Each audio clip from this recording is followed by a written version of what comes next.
You open your phone. Someone your age just bought a house. Someone you went to school with is getting married. Someone with less talent than you has 10 times your success. And in that moment, something inside you cracks.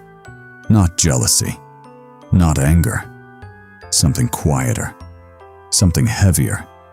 It's the feeling that you are falling behind in a race you never agreed to run. But here's the truth nobody tells you. That feeling isn't a flaw, it's a feature. Your brain was designed to compare, hardwired, factory installed, and it's slowly destroying you from the inside. In 1954, psychologist Leon Festinger discovered something that would define the next 70 years of human misery. He called it social comparison theory. Here's the idea. Human beings do not evaluate themselves in isolation. We can't. The brain doesn't have an internal scorecard that says you're doing well or you're falling behind. Instead, it uses other people as the measuring stick. How tall you are, how smart you are, how successful you are, how attractive you are. Every single judgment you make about yourself is based on where you stand relative to someone else. And here's the dark part. Festinger identified 2 types of comparison.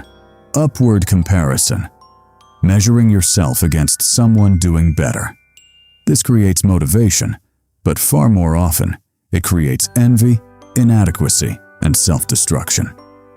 Downward comparison, measuring yourself against someone doing worse. This creates relief, but it's temporary, shallow, and addictive. Both are traps, because neither tells you who you actually are. Both only tell you where you stand in a ranking system your brain invented, using incomplete data, filtered highlights, and zero context. You're not evaluating reality, you're evaluating a hallucination and punishing yourself for losing. Festinger's research was published in 1954. He studied this in a world without Instagram, without TikTok, without LinkedIn success stories at 2 a.m. Imagine what he'd say now. But Festinger only mapped the psychology.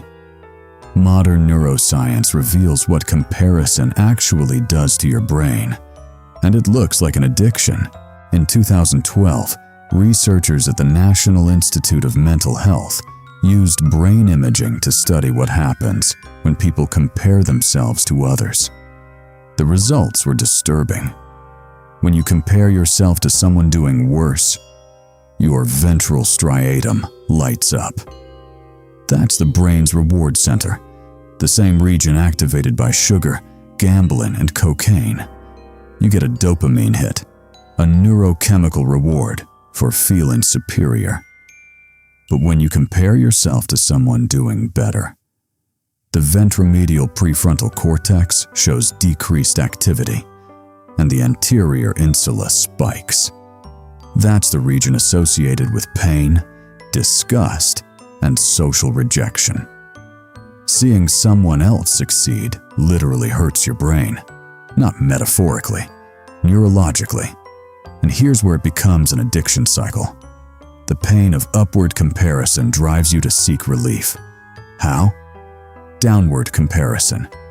You scroll until you find someone doing worse. The dopamine spikes. Relief. Momentary peace. But the relief fades, and the cycle restarts. Scroll, compare. Pain. Scroll, compare. Relief. Scroll, compare. Pain. It's not social media that's addictive. It's the comparison loop your brain runs on top of it. Social media is just the delivery system. Your brain is the addict. So comparison creates pain, and your brain seeks relief through more comparison. But there's a third layer, and this is the one that's silently rewriting your identity. In 2006, psychologist Thomas Musweiler published research that revealed the most dangerous consequence of chronic comparison. It's not depression, it's not anxiety. Those are symptoms. The real damage is identity erosion. Here's what happens.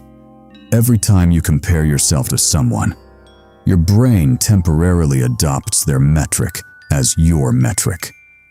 You see a fitness influencer. Suddenly, your body is the problem.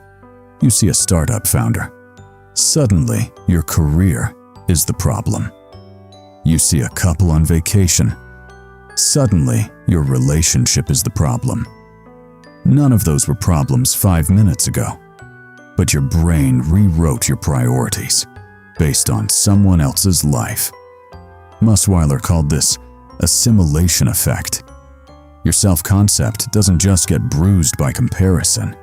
It gets overwritten, replaced, remodeled in someone else's image. And if you do this enough, thousands of comparisons a day, millions a year, you stop knowing what you actually want. Your goals aren't yours. They're aggregated from everyone else's highlight reel. Your insecurities aren't yours. They were installed, one scroll at a time. You didn't lose yourself. You were overwritten by 1,000 comparisons you didn't even notice. And the cruelest part, the person you're comparing yourself to is doing the exact same thing. Looking at someone else's life, feeling the exact same emptiness. Nobody is living the life you think they're living. Everyone is performing and comparing themselves to someone else's performance. So, if your brain is designed to compare, the comparison is addictive and it erases your identity. Is there any way out? There is one. And ironically, it's still a comparison. Psychologists call it temporal self-comparison.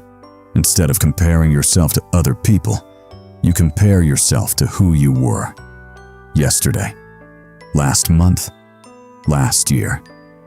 This works because it uses the same neural circuitry, the same comparison engine your brain is addicted to, but redirects it inward. You're not fighting your wiring, you're reprogramming it. And here's what the research shows.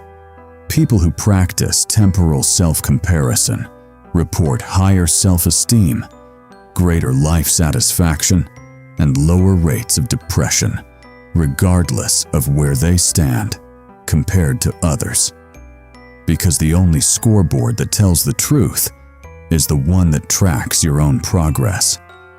Everyone else's life is a movie you're watching from the outside. Your life is the only one you're living from the inside. So the next time your brain starts measuring you against someone else, ask it one question. Am I better than I was? Not better than them. Better than yesterday. Same brain, different benchmark. The comparison doesn't stop, but the suffering does. The moment you change who you're comparing yourself to. Stop watching their movie. Start directing your own. If this changed how you see comparison, share it with someone who needs to hear it. And subscribe, because every week, we decode the dark psychology behind the behaviors that quietly control your life.